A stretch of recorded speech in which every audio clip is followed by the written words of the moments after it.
एक छोटा सा गांव था। कुछ दिनों से उस गांव में एक चुड़ैल आकर रहने लगी। वो चुड़ैल रोज रात को गांव में किसी न किसी को अपना शिकार बना ही लेती, लेकिन जैसे ही सुबह होती वो चुड़ैल एक आम इंसान बन जाती। एक दिन की बात है, चुड़ैल रात में अपने शिकार की तलाश में घूम रही थी। तभी उसे एक आदमी दिखाई दिया। अरे वाह, शिकार खुद ब खुद चलकर मेरी ओर ही आ रहा है। उस आदमी को पता नहीं था कि चुड़ैल दूर से खड़ी उसे देख रही है। जैसे ही वो आदमी चुड़ैल के नजदीक पहुंचता है, चुड़ैल, चुड़ैल, अरे भागो रे भागो, चुड़ैल, अरे भागो रे भागो। अरे भागता कहाँ है?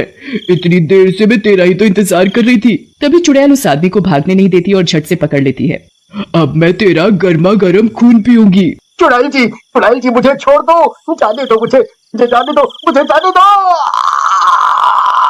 चुड़ैल उस आदमी की एक नहीं सुनती और उसकी गर्दन में अपने नुकीले दांत गाड़कर उसका खून पीने लगती है। मजा ही आ गया खून पीकर। खून पीने के बाद चुड़ैल आसमान में निकले चांद की तरफ देखकर उससे शक्ति लेने लगती है। ये चांद ही तो मेरी शक्ति का राज है। और फिर कुछ ही देर में सुबह होने वाली होती है। इससे पहले कि कोई मुझे देखे मुझे यहाँ से चले जाना चाहिए। और फिर जैसे ही सुबह होती है, देखते ही देखते चुड़ैल एक आम औरत के रूप में आ जाती है। मेरी शक्ति, मैं अपने आप को कमजोर महसूस कर रही हूँ। जब तक मैं चांद की रोशनी में रहूंगी मुझे उससे शक्ति मिलती रहेगी, लेकिन चांद के जाते ही मेरी शक्ति भी चली जाएगी। फिर सुबह होते ही उस आदमी की लाश गांव वालों को पड़ी दिखाई देती है। अरे रे, इतनी बेरहमी से पता नहीं इसे किसने मारा होगा।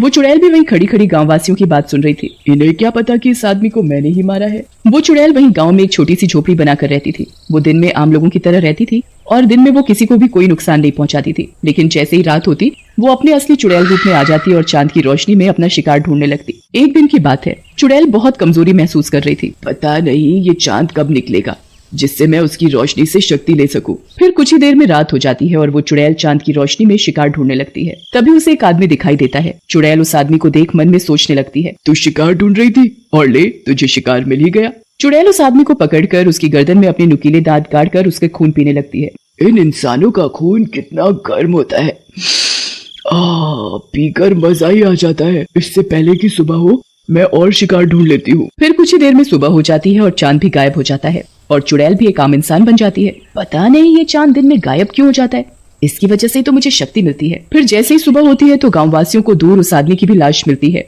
एक और आदमी की लाश। समझ नहीं आ रहा कि रात होते ही कौन गाँव वासियों को मारकर उनका खून पी रहा है। तभी एक गाँववासी कहता है, मुझे तो लगता है कि हमारे गांव पर किसी चुड़ैल का साया है। हाँ, तुम बिल्कुल सही कह रहे हो। फिर सभी गाँववासी आपस में बातें करते हैं। हम सभी गांव वासियों को सावधान रहना होगा। अब से कोई भी रात को घर से बाहर नहीं निकलेगा। अगर ये लोग रात में घर से बाहर नहीं निकलेंगे तो मैं इन गांव वालों का शिकार कैसे करूंगी? मैं तो केवल रात में चांद की रोशनी में शिकार कर सकती हूँ। दिन में तो वैसे ही मेरी शक्ति चली जाती है। अगर ये लोग रात को घर से बाहर ही नहीं निकलेंगे तो मेरा क्या होगा? फिर कुछ दिन बाद जैसे ही अमावस की रात आती है तो चुड़ैल अपने असली रूप में आती है और देखती है कि चांद गायब है। अब तो चांद की रोशनी न मिलने के कारण चुड़ैल बिलबिला जाती है। ये चांद भी न जाने अमावस को क्यों गायब हो जाता है। चांद की रोशनी न मिलने से चुड़ैल की हालत खराब होने लगती है। चांद, मुझे चांद चाहिए। चांद चांद चांद, मुझे चांद चाहिए। फिर जैसे ही दिन निकलता है चुड़ैल एक आम औरत के रूप में आकर, मुझे बहुत कमजोरी महसूस हो रही है, ऐसे तो मैं मर जाऊंगी। चुड़ैल पूरा दिन ऐसे ही तड़पती रहती है। फिर जैसे ही रात होती चुड़ैल आसमान की तरफ देखने लगती है। ये चांद भी न जाने कब निकलेगा, ऐसे तो मेरी जितनी भी बची खुची शक्ति है वो भी खत्म हो जाएगी। तभी चुड़ैल के मन में एक विचार आता है, क्यों ना मैं चांद को ही चुरा लूं, जिससे चांद हमेशा मेरे पास ही रहेगा और मेरी शक्ति भी कम नहीं होगी। फिर कुछ दिनों बाद जैसे ही चांद दिखाई देने लगता है तो चुड़ैल एक मटका लेकर सीधा आसमान में चांद के पास पहुंच जाती है और चांद को तोड़कर धरती पर ले आती है। फिर उस चांद को चुड़ैल एक मटके में कैद कर लेती है। आखिर मैंने चांद को चुरा ही लिया। फिर चुड़ैल मटके को अपने कमरे में रख देती है, लेकिन चांद ना निकलने के कारण पूरे गांव में अंधेरा ही अंधेरा छा गया। सभी गांववासी आपस में बातें करते हैं, आज इस चांद को क्या हो गया? कितनी देर हो गई, निकल ही नहीं रहा। सारी रात निकल जाती है पर चांद नहीं निकलता। ऐसे ही कुछ दिन बीत जाते हैं पर चांद फिर भी नहीं निकलता तो गांववासियों को चिंता सताने लगती है। न जाने ये चांद को क्या हो गया है जो आजकल दिखाई ही नहीं देता। आज से पहले तो ऐसा कभी नहीं हुआ। ये तो बड़ी चिंता की बात है भाई। अब तो चुड़ैल को जब भी चांद की रोशनी की जरूरत पड़ती तो वो मटके से चांद को निकालकर उसकी रोशनी से शक्ति ले लेती और फिर चांद को वापस मटके में ही कैद कर देती। और अंधेरा होने की वजह से चुड़ैल रोज रात को और भी मजे से गाँव वासियों का शिकार करती। पर किसी को ये बात पता नहीं चल पा रही थी कि गाँव वासियों को कौन मार रहा है। ऐसे ही एक दिन की बात है, चुड़ैल रात को मटके से चांद निकालकर उसकी रोशनी से शक्ति ले रही थी। तभी उधर से एक आदमी गुजर रहा था, तो वो चुड़ैल के घर से आती हुई रोशनी देखकर रुक जाता है। सबकी जगह अंधेरा है, फिर इस औरत के घर से ये रोशनी कैसे आ रही है? फिर वो आदमी उस औरत की खिड़की से झांक कर देखता है। चुड़ैल, अरे मर गया रे, ये तो औरत नहीं चुड़ैल है। अरे भैया रे, अब क्या होगा? फिर वो चुड़ैल मटके से चांद की रोशनी लेने लगती है। अच्छा, तो इसी ने चांद की चोरी की है, तभी इतने दिनों से चांद दिखाई नहीं दे रहा।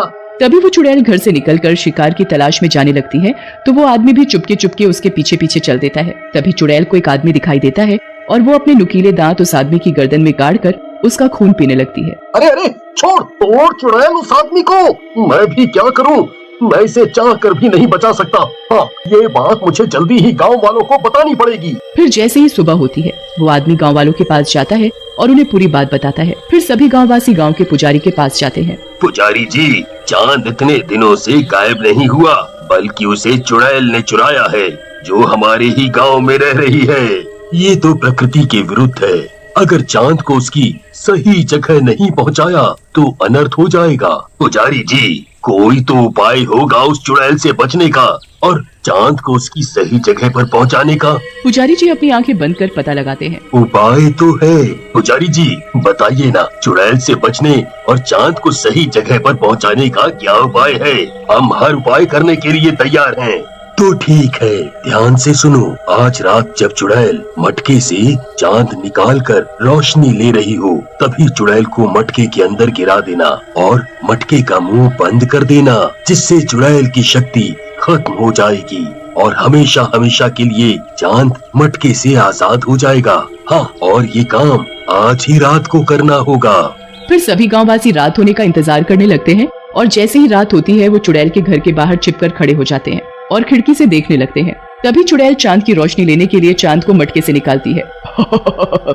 मेरी शक्ति, अब मुझे कोई मार नहीं सकता, ना ही कोई पकड़ सकता है। चुड़ैल को क्या पता था कि गांववासी चुड़ैल को छिपकर देख रहे हैं। जल्दी से इस चुड़ैल के हाथ से चांद को छीनकर चुड़ैल को मटके में गिरा दो। फिर सभी गांववासी चुड़ैल के हाथ से चांद को छीन लेते हैं और चुड़ैल को मटके के अंदर गिराकर एक ढक्कन से बंद कर देते हैं और उस चांद को आजाद कर उसे उसकी जगह पर पहुंचा देते हैं। चांद अपनी सही जगह पहुंचकर फिर से पूरी दुनिया में उजाला ही उजाला कर देता है। ये देख सभी गांववासी बड़े खुश होते हैं। अब इस मटके को जल्दी से एक पीपल के पेड़ के नीचे जमीन में गाड़ दो, जिससे चुड़ैल हमेशा हमेशा के लिए इस मटके में कैद हो जाएगी। पुजारी सभी गांववासियों के साथ जाकर एक पीपल के पेड़ के नीचे उस मटके को दबा देता है, जिससे चुड़ैल के साए से गांववासियों को मुक्ति मिल जाती है।